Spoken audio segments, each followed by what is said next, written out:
E hoje eu tenho um grande orgulho de estar dividindo aqui a tela pela primeira vez no nosso primeiríssimo programa com um ser humano incrível, que é o Dr. Walter Priasnitz, nosso presidente do Sindomed, o Sindicato de Santa Maria.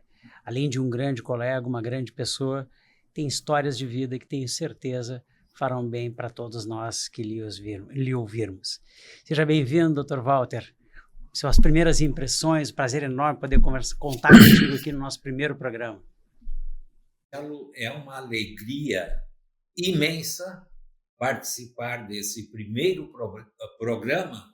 Eu não sabia que era a inauguração da nossa comunicação, mas é um prazer imenso, independente da nossa relação de amizade, a nossa relação sindical é muito grande e eu me sinto honrado em participar dessa ocasião. Walter, vamos começar pelo princípio. Eu sei porque eu fiz esse trajeto de uma maneira meio torta. Eu primeiro fiz engenharia para depois fazer medicina, mas eu tenho a minha filha que está agora no primeiro semestre da medicina, que sempre quis, desde criança, fazer a faculdade. O que te levou a fazer medicina? O que deu na cabeça daquele jovem Walter a ideia de fazer o vestibular mais difícil da época para se ralar estudando para virar médico? Qual foi o dom, qual foi o chamado? Esses dias ainda me perguntaram sobre isso, mas quando é que tu decidiste? E eu lembrei que quando eu tinha lá meus 8, 9 anos, o meu pai trabalhava numa empresa em que a gente eventualmente fazia algum serviço lá. E tinha o seu Avelino, que era o chefe de todo mundo. E o Avelino era uma pessoa que, na época, era bem adiantada, porque ele estimulava a gente a trabalhar e, ao mesmo tempo, ele perguntava para nós, não uma turma de 10, 12 moleques, o que vocês queriam ser? Eu tinha lá meus 8 anos, 7, 8 anos. Então, um queria ser jogador de futebol, o outro queria ser engenheiro, né? E ele perguntava, e tu, alemão, que era o meu codinome de piá? Eu quero ser médico. Tá, tudo bem. Passado um ano, teve que se repetir aquilo e, de novo, tudo em paz, pergunta para um, pergunta para outro e perguntou para mim. E tu, alemão, o que tu vai ser? Eu digo, eu vou ser médico. E ele ficou preocupado com aquilo e chamou meu pai. E o seu Otto já partiu. Seu Otto chegou e disse, mas o que houve com o guri, Avelino? Diz, Otto, teu filho falou que quer ser médico. E daí o meu pai, dentro da simplicidade dele, disse assim, mas deixa ele sonhar e se ele conseguir, que bom. Tu sabes que isso me marcou por todo o meu curso, por todo o meu estudo. Quando eu me formei, quando foi marcada a data de formatura, eu peguei um convite e fui a Cruzeiro, Santa Rosa, que é o Cruzeiro, é um distrito hoje de Santa Rosa. Era onde a firma estava. E eu fui a Cruzeiro levar um convite para o seu Avelino. Ele ficou, claro, ele já está mais idoso e tal, diz ele mais, tu é o alemão do Otto? Eu digo, eu sou o Walter, seu Avelino, e eu não me esqueci do senhor. Este homem ficou numa alegria. Uma das passagens assim do Walter. Sensacional. Deixa eu lhe perguntar uma coisa. Fez essa faculdade aonde? Fiz aqui em Santa Maria mesmo. Dentro da faculdade, Santa Maria é uma excelente faculdade, a gente enxerga diversas especialidades. E eu sempre conto em sala de aula por que que eu fiz a minha. Porque basicamente eu era um indivíduo que era incapaz de decidir, eu gostava de todas e, portanto, eu apanhava para fazer uma escolha. E gineco é uma especialidade ampla que inclui mais ou menos tudo: clínica, cirurgia, uma parte bem importante de psiquiatria e assim por diante. O que que te levou a fazer cirurgia e cirurgia pediátrica em particular, que é algo bem específico, assim? O que que te levou para esse lado? Tu sabes, Marcelo, que isso é uma situação interessante. Eu, quando estava na época, a gente não falava em semestre, falava em ano. Eu estava no terceiro ano e tive a oportunidade de fazer um estágio no Instituto de Cardiologia, aí em Porto Alegre. E fiquei dezembro, janeiro e fevereiro no Instituto de Cardio. E foi muito proveitoso e tal. Mas quando terminou meu estágio, eu sabia o que eu não queria fazer.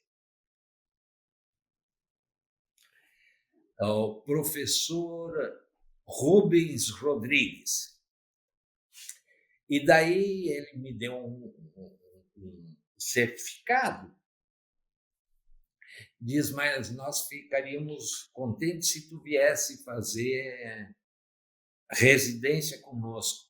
E eu disse para o professor Rubens, diz, professor, eu fico muito honrado, mas eu aprendi o que eu não vou ser. E ele ficou assim, mas por quê? O que que houve? Coincidiu que quando eu comecei, uma menina, eu tinha 17, 18 anos, essa menina, eu não me lembro se era de Livramento ou de Alegrete. Ela tinha lúpus e fez toda a evolução do lúpus e dia 10, 15 de fevereiro ela morreu. Fez todo o lúpus e faleceu. E eu digo, mas isso é frustrante. Eu não quero isso para mim. Em vindo a Santa Maria, claro, foi o ano que abriu a CTI do universitário, eu aprendi as técnicas de eletrocardiograma na época, era o xodó. Estou falando de 1973, Marcelo. Eu estava sendo alfabetizado. Tu vê a diferença. Ok, bora. O que aconteceu? Daí, e o pessoal, mas tu vai continuar na cardio? E não, eu tinha ido também no instituto aprender para a gente difundir para os outros colegas. E eu dizia, não vou fazer cardiologia. Eu fiz o curso, agora estou explicando. No momento que tudo estiver certo, eu vou me afastar, não sei o que eu vou fazer. E coincidiu que o professor Hugo Amaral tinha uma cirurgia assim meio de urgência e não tinha auxiliar e me convidou assim aquele convite corredor. Pois olha, entrei, é isso. E desde então me dediquei à pediatria e à cirurgia pediátrica. E fiquei com minhas crianças. Agora, esse ano, eu faço 50 anos de formado, né? E a realização é enorme.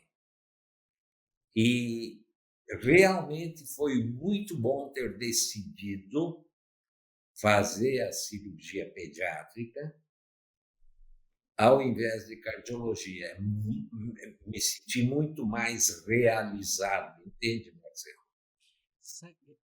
Eu Difícil, né? Imagina, o professor Rubens era o chefe do instituto, me fez uma carta de recomendação E, na época, tudo isso contava, né? E eu tive a... Mas eu fui sincero. Eu digo, eu sei o que eu não quero fazer. Eu acho muito impressionante. Sabe o que é incrível? Eu estou muito acostumado, por ser obstetra, a circular em UTI neonatal e, portanto, eu não sofro quando eu vejo recém-nascidos internados na UTI, para mim é muito tranquilo. Mas eu tenho uma absoluta incapacidade de entrar em UTI pediátrica. Eu tenho uma dificuldade em ver criança doente. Para mim, ver adulto doente faz parte da vida, mas criança doente é algo que é incompatível com o meu ser. Eu me lembro que a última vez que eu entrei numa UTI pediátrica, eu tenho uma visão de pai e não de médico, eu não consigo dissociar. Eu me lembro que eu fiquei, talvez, alguns minutos ali e disse assim, eu tenho que ir embora daqui. E eu saí. E eu não consigo entrar, eu tenho como uma decisão de vida não pisar numa UTI pediátrica mais. Como é que foi a tua convivência com criança doente? Porque é algo difícil para mim. Criança eu gosto de ver bem tranquilo brincando. Eu tenho dificuldade em ver criança doente. E mais do que isso, tu certamente salvaste muitas vidas com o teu exercício. Como é que tu te sentisse em relação a isso? Como é que tu fazes quando vê uma criança, especialmente muito pequena, que não tem nem compreensão do que está acontecendo? Como é que funciona isso? Como é que é a visão do cirurgião pediátrico? Marcelo, é uma situação assim. À medida que eu fui me familiarizando com isso, com a criança, porque eu acabei ficando mais na cirurgia do recém-nascido até 5 anos. Uma criança de 10, 12 anos, já era um problema, era muito parecido com a... Como foi feito isso? Pela simplicidade de raciocínio. Eu dizia assim, para mim, olha, é extremamente difícil isso, mas alguém precisa fazer. E essas crianças merecem que a gente faça o melhor. Tem histórias assim tão grandes. O menino, na época, de menor peso que eu intervi, ele tinha 800 gramas, e eu fiz isso com anestesia geral dentro da incubadora dele. Tive que, ao chegar, vi que a situação era difícil. Na época, nosso grande recurso diagnóstico era radiológico, e olha lá, era uma criança com uma má formação anorretal, uma imperfuração anal, e estava numa distensão horrível. Era um quadro assim bastante... Ela tinha 24 horas, mas estava com um quadro clínico. Ou faz agora, daqui 10 minutos não dá mais, entende? E estava só o pai, porque eles vieram de fora. Eu não me lembro de onde, mas é uma cidade aqui próxima. E eu cheguei e disse para ele, olha, expliquei, o quadro do seu filho é extremamente grave e eu vou ter que fazer uma intervenção nele com anestesia local aqui, porque não tem como levar ele para o bloco. Na época, a CTI pediátrica era no 5º andar e o bloco era no subsolo. Não tinha como levar essa criança em boas condições. E ele autorizou, e eu pedi para a enfermeira, faz um termo para ele assinar no receituário, para a gente ter um documento, isso aqui é uma... Bueno, este menino tem 42 anos hoje. Foi uma das experiências mais agradáveis encontrá-lo depois de todo esse tempo. Ele se submeteu a umas... Eu não me lembro se foram 6 ou 8 cirurgias até a gente deixá-lo em condições. Entende?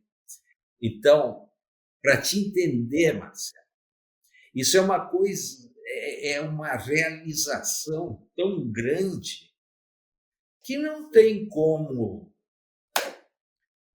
descrever. Um detalhe mais importante, como eu trabalhei muitos anos no hospital universitário, inclusive eu fiz parte da transferência do hospital aqui do centro para o campus, eu digo, eu sou carga do antigo universitário. Alguém lá descobriu que o Dr. Walter gostava de faca. Sei lá como é que surgiu, mas eu ganhei uma faca, elogiei muito a faca que eu tinha ganho, porque o rendimento, a remuneração não tinha, né? Então, não, muito obrigado. Então, era faca, cuia e essas coisas. Ganhei uma faca. E daí eu comecei a guardar as facas. Quando eu me aposentei, e o meu filho tinha uma curiosidade, porque eu pegava e guardava numa parte do guarda-roupa que aqui ninguém mexe, isso é do pai, né? Daí, quando eu me formei, quando eu me aposentei, eu disse, vamos contar quantas facas tem. Marcelo, ele tinha 54 facas. Eu digo, os caras vão dizer que eu sou terrorista. Mas facas assim, ó, faca de campanha, com tesouras de tosquia que quebravam, eles poliam e faziam a faca, entende? E eu tenho facas, eu não posso. Bom, então agora estou tornando público, mas são as coisas da vida. Atrás de cada faca tem uma história. Cada uma tem uma história. E é interessante. Cada uma, eu reconheço, como é que pode, né? A mais interessante de facas é de um menino que era um problema. O guri não se acertava com ninguém. Um dia os pais levaram ele a consultar comigo e o pai já de cara me disse, olha, esse menino é muito difícil, não tem médico que consiga examiná-lo, mas ele é assim, o senhor não repara e tal, não tem problema. E ele parado na porta, assim, diz, tu não vai cumprimentar o tio? O pai disse, né? E eu disse, não preciso, não quero falar com esse guri. E continuei falando com o pai e com a mãe. E a mãe já regalou os olhos, esse cara é maluco, né? E eu tinha essas miniaturas, esses carrinhos eu tinha na gaveta, né? Isso era um superfúgio. Eu peguei um protótipo daqueles, coloquei em cima da minha mesa e fui empurrando assim para a beira para ver se chegava ao ponto de quase cair, né? E o guri parado, ele ficou controlando aquilo e eu deixei ali. E ele deu um passo, deu um segundo e tal, e chegou a nível. Eu digo, não, quer brincar com esse cara? Brinca, que eu não quero saber de ti. E o pai ficou assim, mas esse cara, o que ele está fazendo? Porque o guri veio, pegou o carrinho, sentou no chão, começou a brincar. Daí eu continuei a anamnese com os pais e disse para ele assim, tia, pega esse carrinho e sobe ali na minha mesa que eu quero ver uma coisa.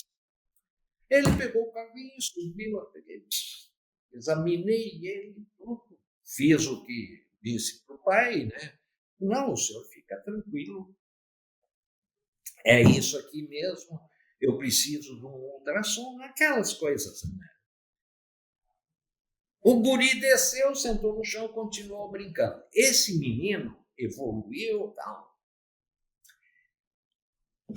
Quando ele fez 18 anos,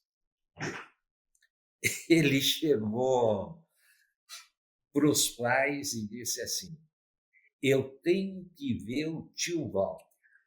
E os pais ficaram assim: mas vem cá, mas o tio Walter, tu já tem 18 anos. Não, eu tenho que ver o tio Walter e vocês têm que ir junto comigo. Então, e tinha uma caixinha assim, um pouco maior do que a caneta, né? Um pouco maior assim, uma caixinha. E aquela caixinha estava enrolada como se fosse presente. Quer dizer, era a caixa de presente. Mas o guri sempre retraído. Ele já tinha passado no vestibular, ele hoje é advogado. Daí ele chegou no consultório, o pai e a mãe dizem: olha, o menino, né, pediu para nós virmos junto, que ele queria falar contigo. Pois não, mas eu nessa altura do campeonato, eu já conhecia a peça, né? E pegou lá no bolso aquela embalagem assim. Zótilo, isso aqui é para o senhor. E eu fiquei, tipo, pois não, peguei, abri, era uma faca. E na lâmina estava escrito, e essa é uma relíquia, né? Ao meu amigo e pediatra, Dr. Walter, muito obrigado. E assinado. Tchê, foi o paciente mais, assim, de um comportamento totalmente, que hoje iriam botar um rótulo nele. Ah, seguramente. Mas de difícil relacionamento, e quando ele chegou, ele tinha uns 5 para 6 anos, e a mãe ficou impressionada quando terminou aquela primeira consulta. Diz ela: doutor, o senhor é o primeiro médico que consegue examinar meu filho. Ele nunca deixou ninguém chegar. Eu digo: mas criança, tu tem que tratar como criança e não como adulto em miniatura, né? E é uma das coisas que me fez ser quem eu sou. Tem outra coisa que fez tu seres quem tu és e que para mim marcou muito. Nós temos uma história relativamente em comum, porque ambos, certamente, em graus distintos, certamente o que aconteceu contigo foi mais difícil do que o que aconteceu comigo, mas eu tenho muita empatia pela tua história, porque eu me lembro vivamente quando tu me contaste ela inteira, e foi um momento que mudou a minha vida, foi muito importante, assim, e eu acho que todo mundo tem que saber a tua história, tem que saber o que aconteceu contigo. Tu vai te lembrar muito bem, nós estávamos num evento, e aí tu me contou do que aconteceu contigo, da tua dificuldade, do teu acidente. E eu gostaria, se fosse possível, que tu divulgasse ou contasse isso para os colegas, porque é uma história tão espetacular que eu tenho, inclusive, dificuldade de ouvi-la sem me emocionar, porque é algo realmente muito bonito, e por isso que eu acho que nós temos que ouvir essa história publicamente. Como é que foi? O que aconteceu? Bom, eu vou evitar alguns detalhes, mas assim, eu sofri um acidente de automóvel em 1980. A ironia foi numa sexta-feira, 13. Que tal se eu fosse supersticioso, né? Mas eu sofri um acidente do carro, que era um Passat na época, sobrou o motorista, que era eu, e o pneu step. O resto virou uso, até o rádio quebrou. Na época era rádio, tinha essa evolução tecnológica. E vem aí umas coincidências que acontecem com a gente. A minha filha, o meu bebê, tinha 23 dias quando aconteceu isso comigo, né? Eu tenho 3 filhos. Me levaram para o hospital, mas o carro que bateu, que me abalroou, a gente não ficou colado. Ele voltou, o motorista desceu do carro, tirou a esposa dele, que só luxou um punho, e o carro dele incendiou. Era um Fiat 147. O meu era o Passat. Bueno. E aí começam situações que te deixam assim. O incêndio foi tão importante que da torre do Eros eles viram. E os caras saíram para ir lá. E daí começou assim, o policial, bombeiro na época, desceu e olhou a placa do carro, porque estava irreconhecível, né? Diz, mas esse carro é do Dr. Walter. E eu tinha atendido 3 filhos dele, né? Tinha feito cirurgia no hospital. A comunicação na época, a gente não tinha esses luxos de celular e tal. Era tudo por rádio. Né?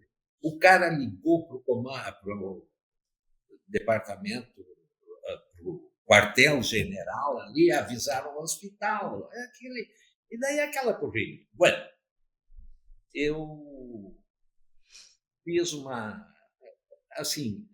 eu tive ruptura hepática, fratura de bacia, 8 costelas, contusão craniana, que no fim me ajudou a recuperar, né? Porque com isso eu fiquei inconsciente e fiquei 17 dias em coma, com ausência de memória de 48 horas antes do acidente, mais os 17 dias. Mas quando eu saí, Marcelo, quando eu me recuperei, assim, que eu fui tomando pé da situação, eu saí diferente. Completamente. Não. Descrever o que ocorreu é difícil.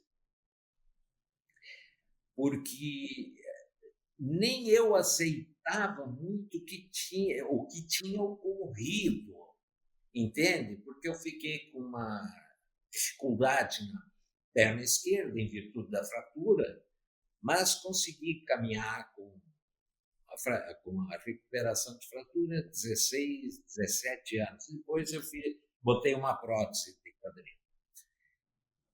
Mas a impressão que eu tive que foi uma experiência, hoje, que passou, foi a melhor lição que eu tive na vida.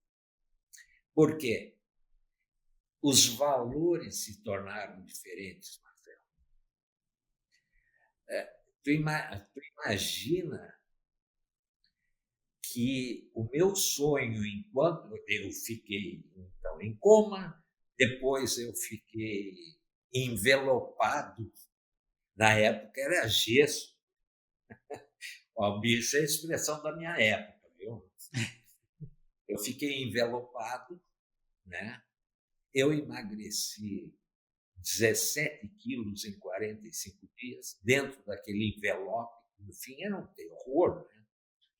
Mas o meu sonho primeiro era ficar em pé, né? E tu vê as situações. Eu morava uma quadra e meia do Corpo de Bombeiros. Mas, na época, fisioterapia era um luxo, né? E eu precisava primeiro ficar na posição ortostática. E daí, mas o meu médico, o doutor Roberto Lemos, me dava uma atenção incrível. É um cara fora de série. Eu sempre digo, eu não tenho como pagar. Só o agradecimento ele aceitou. Bom, é meu amigo e meu parceiro, foi meu professor, uma pessoa maravilhosa. Ele me levava histórias clínicas, assim, me dizia umas histórias para eu pensar, porque eu imobilizado, né? Pensando como é que eu ia fazer para ficar em pé. E o pessoal do Corpo de Bombeiros, sem ser intimados, assim, eles se dispuseram a me tirar da cama na época. Então, iam 2 policiais me tirar da cama. Imagina, Marcelo, 1 minuto de manhã e 1 minuto de tarde, porque eu fazia hipotensão, eu fazia sudorese. Até eu conseguir ficar 15 minutos de manhã e 15 minutos de tarde. E aí eu comecei a me movimentar sozinho, tal. E tinha coisa que a gente não consegue explicar. Eu tinha um sonho de poder fazer a barba. Tu imagina em que pé eu estava, em que ponto eu estava. Pois bem, o dia que eu consegui levantar e fazer a barba, eu prometi para mim mesmo que eu ia deixar a barba crescer, para não esquecer disso. E usei barba por 5 anos. Explicar como? Fatores. Mas foi mudança que ocorreu depois desse acidente. Olha, uma experiência.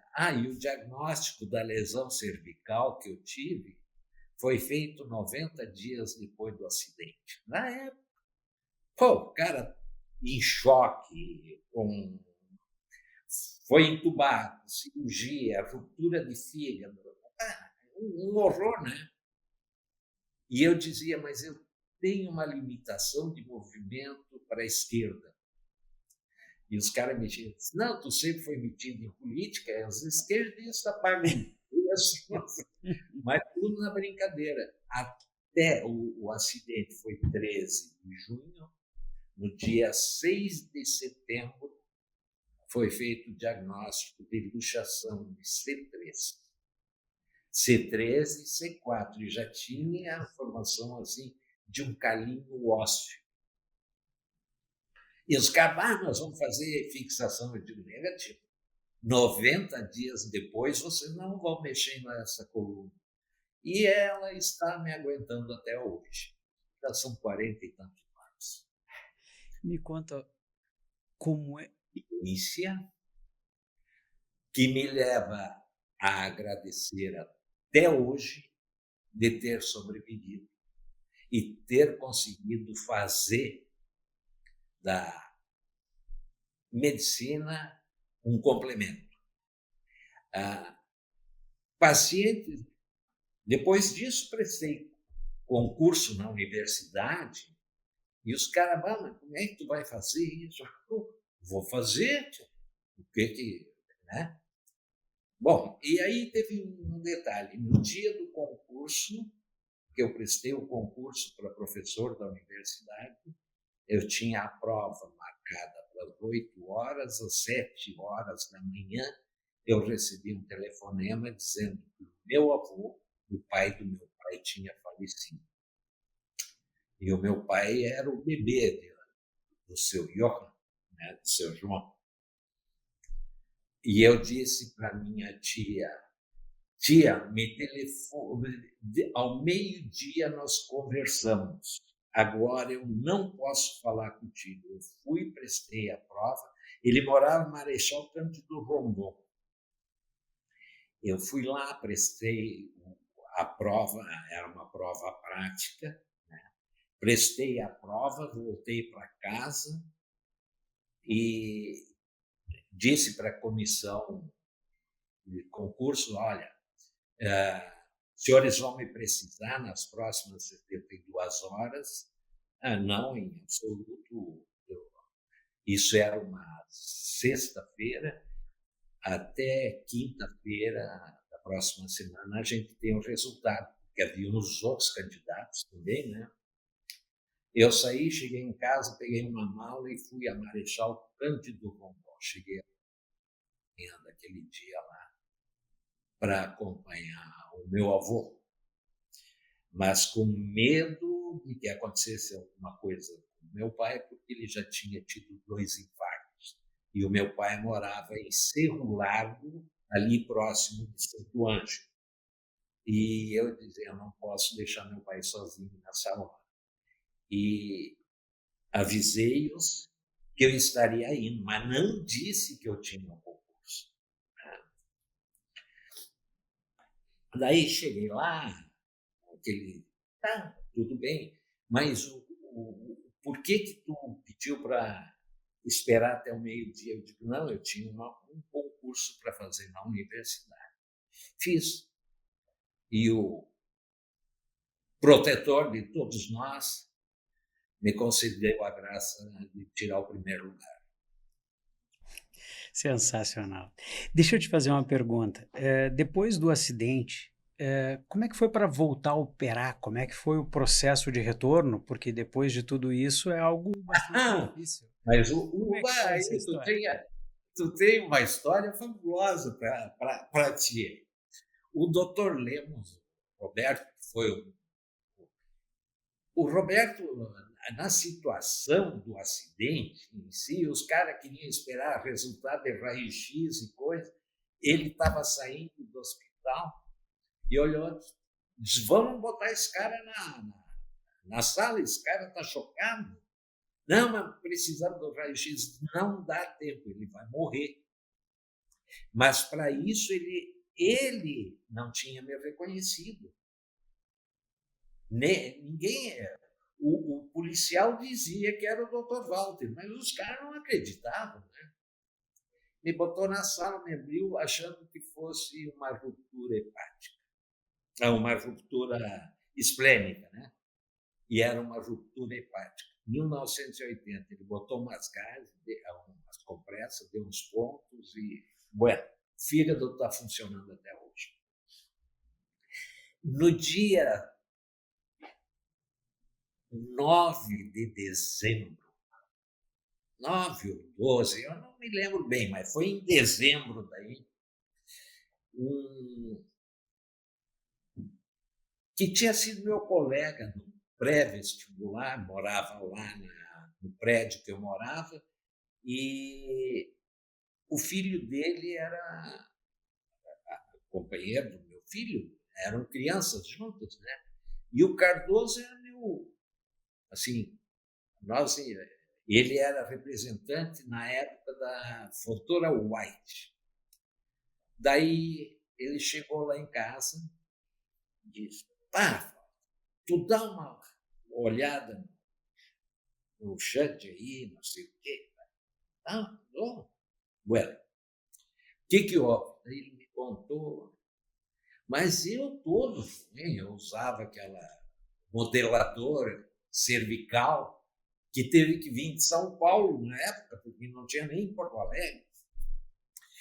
Usando aquilo, eu quase caminhando na época ainda com 2 muletas, não era bengala, era muleta. Sentei numa cadeira e o Piá, não é a Xande, era Rafael. O Rafael, deitado, examinei. Pá! Como é? Ressonância magnética da época. Digo: Cardoso, é apendicite. Diz ele: o que eu faço? Digo: tu leva para o hospital e isso E foi até, se eu não me engano, foi num sábado. Daí diz ele assim, o que eu faço? Tu vai para o hospital e pede para chamar o Dr. Lemos, porque na época nós tínhamos aqui o Dr. Guido e o Dr. Amaral, e os dois tinham viajado, né? E não tinha, né? Eu chamo o Lemos, chamo o Lemos. História. Daí, tal, o Lemos foi lá, olhou, marcou a cirurgia, de repente o Lemos bate lá em casa. Chegou e disse para minha mulher, chama o alemão. Eu saí lá. Disse, tu vai junto comigo para o hospital. Ué, mas por quê? Não, tu vai me auxiliar na cirurgia do Rafael. Como?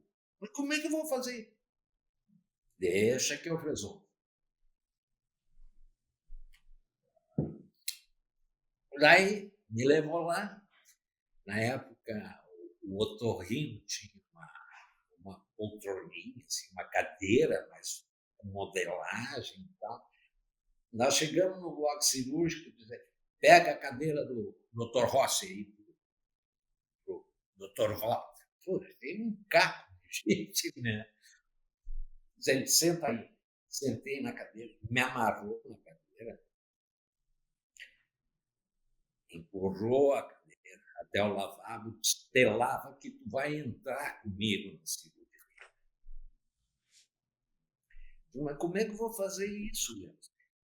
Telava e tu vai entrar comigo na cirurgia. Eu me preparei, ele me levou, me vestiu, daí ele veio. E claro, eu, dentro da limitação, fui montando a mesa enquanto ele terminava. Daí, me pus à esquerda da mesa cirúrgica, né? E ele disse, muda de lado, porque quem vai operar esse menino é tu. Eu comecei a suar naquela hora. Pô,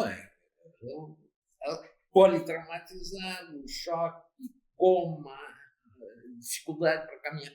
Digo, mas Lemos, como é que eu vou fazer isso? Eu estou aqui contigo e tu vai fazer.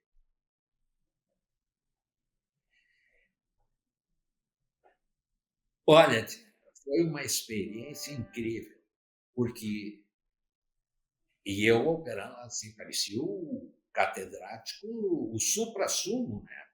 Imagina, operando aquele menino, fiz a incisão, papapá, não podia olhar, né? Então tinha o dedômetro, palpei, de repente eu localizei o AP, trouxe para fora e estava pronto para romper. Fiz a laqueadura, tudo direitinho. Exploração da cavidade ali, com gases. Né? Quando eu botei o AP, o coto, né, para dentro da cavidade, o baixinho, meu professor, né, termina. Digo, mas tchê, termina. Digo, mas termina. Peguei, fiz tudo, mas ele saiu do campo, entende? Ele ficou a meu lado, olhando, observando, não, tá certo, não, aquele negócio todo. Quando eu terminei, parecia que eu tinha saído da guerra. Eu estava completamente molhado.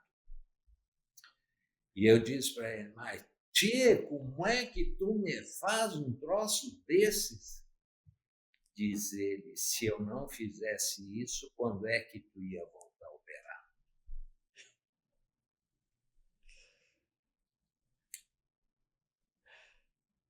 O cirúrgico Nunca fiz um AP tão rápido. 15 minutos de pele a pele. Este menino, hoje, é médico e é psiquiatra. Eu digo, tu fez psiquiatria para entender o teu médico. Olha, é muito linda essa história. Eu tenho muito sentimento, porque eu tive uma coisa muito menor, mas eu tive um traumatismo crânioencefálico, e a sensação pior que eu tive não foi nem clínica, porque não foi uma coisa tão grave, mas eu me lembro que eu chegava a fazer raciocínios assim, o que eu faço se o meu cérebro não voltar? Então, esse tipo de raciocínio, assim, eu cheguei assim, olha, eu vou vender meu apartamento em Porto Alegre, eu vou virar Uber aqui na praia, eu vou, sei lá, abrir uma peixaria. Eu comecei a fazer raciocínios do que aconteceria Viagem. comigo sem a condição. Tu chegou a ter esse sentimento também, porque é muito ruim essa sensação de fragilidade, assim, de começar a raciocinar o que faria sem a nossa profissão. Tu sabes, Marcelo, que era incrível. Aí vem uma coisa, né? Eu digo, o superior me dava força. A oração sempre fez parte. Ah, como eu estava imobilizado na cama, e isso foi de junho em diante, eu comecei, para me manter ocupado, porque eu tinha perdido até o foco pelo traumatismo, eu não tinha foco óptico. Então, eu via a sombra na parede. E daí eu combinei com a minha mulher. Digo, tu não mexe a cortina, olha só a viagem. Não mexe a cortina, porque eu vou te dar a hora certa pela sombra da cortina na parede. Era a maneira que eu tinha de me ocupar. Né? E, junto com isso, tinham as histórias que o Dr. Lemos me contava, e eu achava um absurdo. Ele me contava histórias clínicas de abdômen agudo, policistite, PPP, e ele alemão, eu não consigo chegar a uma conclusão desse diagnóstico, e me contava a história e ia embora. 72 horas depois, quando ele vinha de novo, de 2 em 2 ou 3 em 3 dias, ele vinha. Ele daí conseguiu chegar. E eu me achando o máximo, né? Claro, saindo de um coma, aquele negócio. Mas, é só uma policistite. Pá! E é apendicite. Mas isso é uma infecção urinária, isso é uma litíase renal e tal. Me contavam umas histórias de pulmão também, dificuldade, mas fez um raio-x, isso deve ter sido um derrame pleural. E o baixinho fazia uma cara, mas como é? Mas tu consegue isso e tal. Até que eu me liguei. Bom, o cara não pode ler, o cara não pode se mexer, o cara tem que pensar só, né? E determinar o horário pela sombra da cortina na parede. E outra coisa não tinha, né? O banho era um sofrimento. Quando mexiam na minha cabeça, né? E eu dizia, cuidado, porque eu sinto uma dor aqui. Eu poderia ter ficado tetraplégico. Sim, imagino. Então, Marcelo,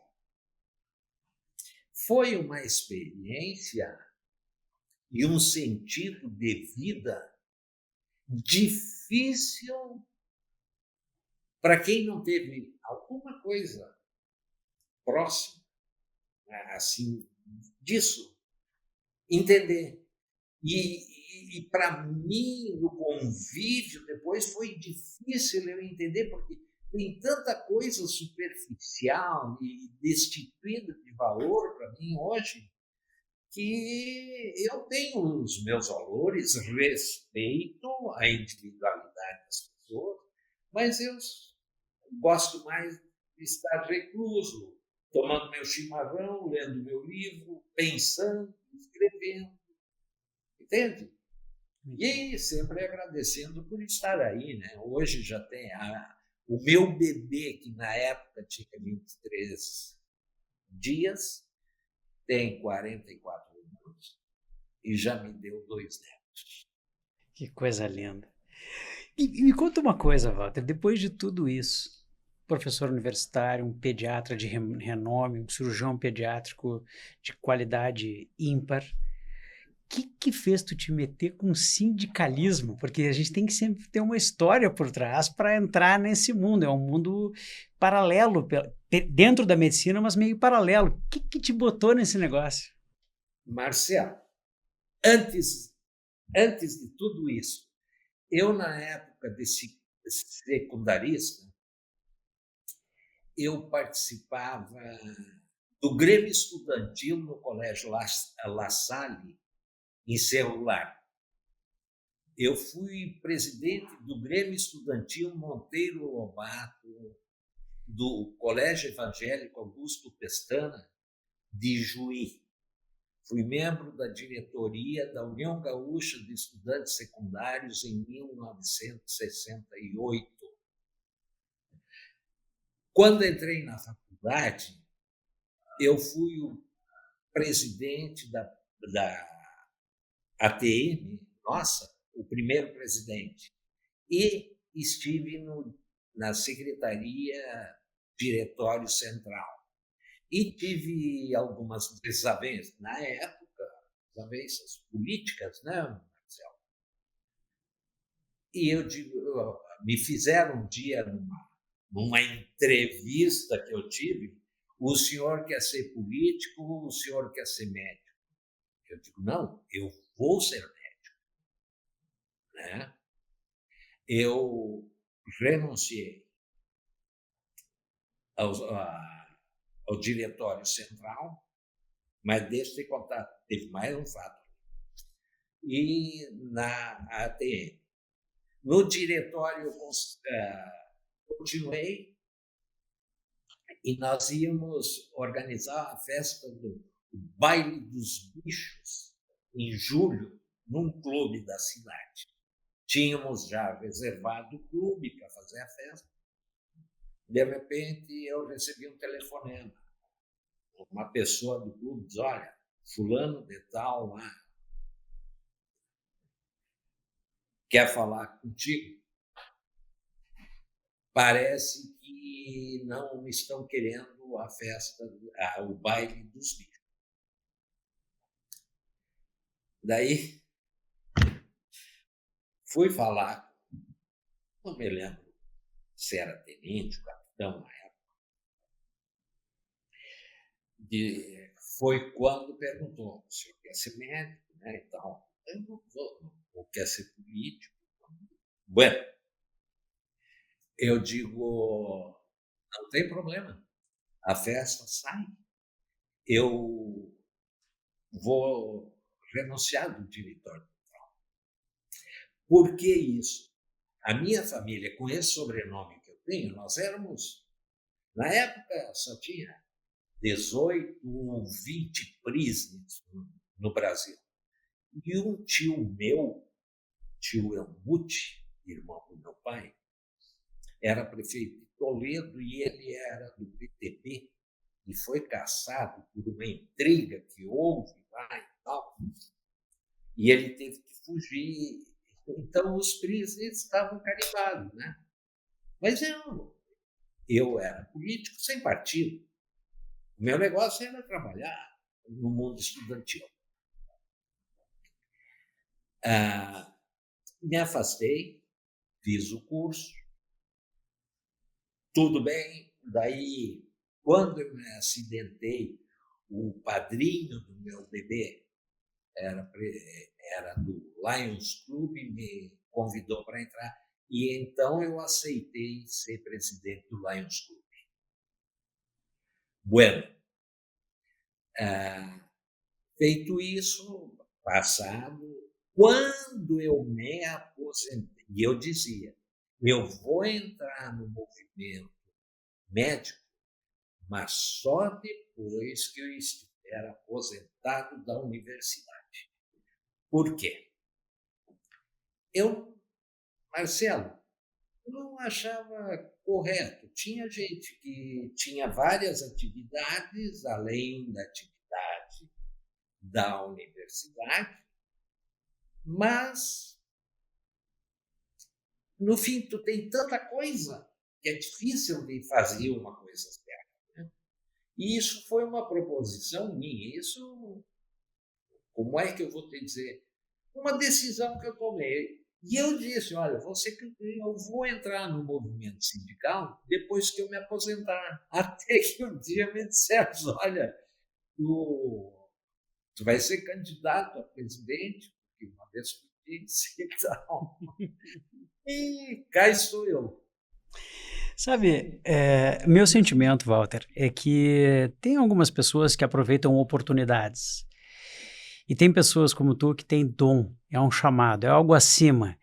E eu tenho muito orgulho de poder estarmos juntos em vários desses momentos, porque eu sempre aprendi muito contigo. Acho que tu és um grande exemplo como médico, como pai, como cidadão e também como membro de um sindicato. Então, eu só tenho orgulho e felicidade pelos fatos das nossas vidas terem se cruzado, porque acho que a tua experiência de vida ela é única. Eu acho que todos nós nos enriquecemos lhe ouvindo. E eu fico muito feliz em ter tido a felicidade de poder te colocar no nosso primeiro programa Anamnese, mas muito mais do que isso, de te conhecer, de ter ouvido as tuas histórias, de poder ter dividido contigo várias mesas e de poder estar ao teu lado sempre nessas batalhas. É só orgulho que preenche muito e eu tenho só a te agradecer. Tu és um indivíduo ímpar na medicina e eu tenho certeza que todos que vão nos assistir vão ficar muito felizes em ouvir a tua história.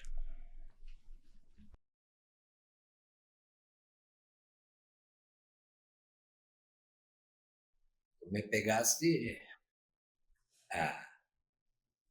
pelo lado emocional, que também eu sou, certo?